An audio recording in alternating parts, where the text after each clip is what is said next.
na larawan, mga kwentong madaling maintindihan, at higit sa lahat, kapupulutan ng aral. Ito ang mga libro for kids only.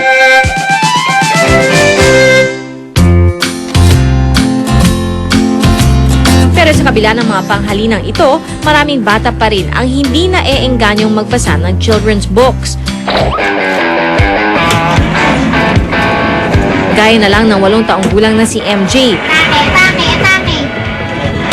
Mas gusto raw niyang maglaro na lang ng video games. Wala lang. Ayaw ko lang magbasa. Dahil? Masakit rin sa ulo. Buong maghapon siyang nakababad sa harap ng video games na mahigpit na tinututulan ng kanyang lola. Pinapagalitan ko siya pag nagko-computer kasi hingi ng pera. Akala ko kumakain, yung pala nagko-computer. Para mahikayat na magbasa, isinama namin si MJ sa mobile library program ng Museong Pambata para sa mga bata ng Baseco. Taong 1995 nang umpisa ng Museong Pambata ang programang ito. Ang Museo Pambata Mobile Library kasi siyang advocacy ng museo na yung goal na tulungan yung mga bata or ma-engage namin sila na magbasa. Mas maraming matututunan yung mga bata kapag marunong magbasa.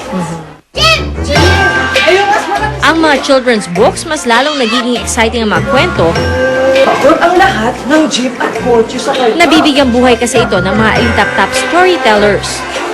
Sa daan? Oo, ang tunay na bida. Napansin namin, lahat ng bata marunong magbasa, pero ilan lang talaga yung gustong magbasa. So yun ang gusto namin, hanggat bata, yung magkaroon nila ng desire ng reading. Mas epektibo raw ang mga tulad nilang storytellers dahil mas nakukuha nilang atensyon ng mga batang nakikinig ng kanilang kwento. Para sa amin, performance na din. Pero sana gusto namin kasi, pagkatapos namin magkwento, pag nilapag namin yung libro, tatakbo yung mga bata doon sa libro para tignan nila ulit at basahin. Masubukan nga ang ginagawa nila. Hello! Gusto niyo pa ng isang kwento? Ako si Ate Pia. Ang kwento natin, si Pagong at si Matching. O hep, hep, hep! Sa ating paghahati, ako muna ang pipili. Huhuhaha! Gano'n sabi ni Matching. Tapos tawa lang siya ng tawa. Sabi niya, ha ha ha ha! Akin ang lahat ng saging mo. Pagkatapos mo panoorin yung storytelling, mas gusto mo na bang magbasa ngayon? Okay. Marami ako natutunan magandang aral. Bago pa nausang mga storytellers gaya ng Alitap-Tap, namayagpag na si Lola Basyang sa larangan ng storytelling. Pero alam niyo bang isang lalaki si Lola Basyang?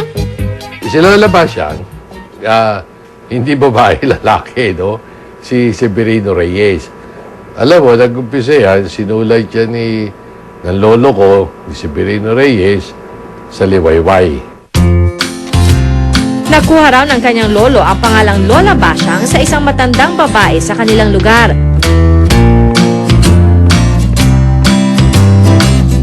Meron talagang Lola Basyang. Ang pangalan si Pelagia Zamora na talaga nakukwento sa mga apo niya paghapon. Nakikita ng lolo ko yan, no? Sinulat niya yung unang kwento noong May 1925, ang title, ang Plautin ni Periquin.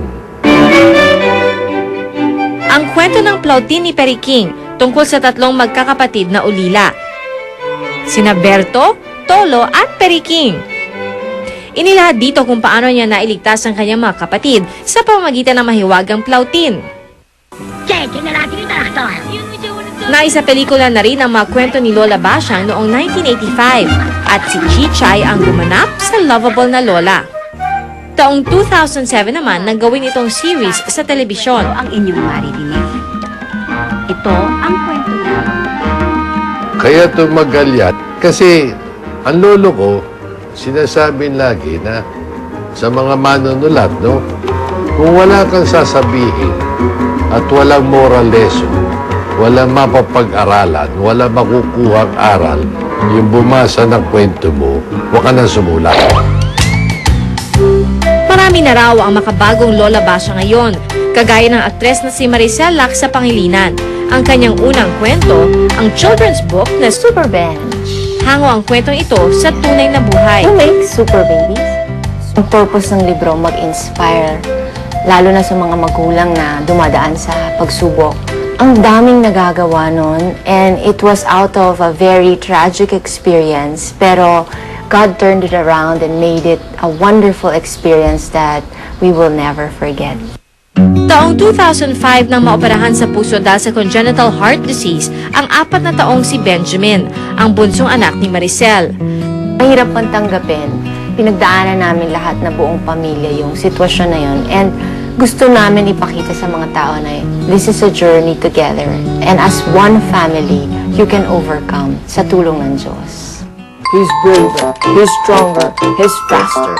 Ang karanasang ito raw ang naging inspirasyon niya para makapagsulat ng children's book. Umaasa siya na maging daan ito para mahikayat ang mga bata na makahiligan ng pagbabasa. Dahil sa modernong panahon, nakakalungkot na hindi na interesado ang henerasyon ngayon sa mga kwentong pambata. Sana'y matuto pa rin ang mga bata na mahalin ang pagbabasa. Nang ang mga kwentong kinalakihan natin, hindi tuluyang mabura at mauwi sa kawalan.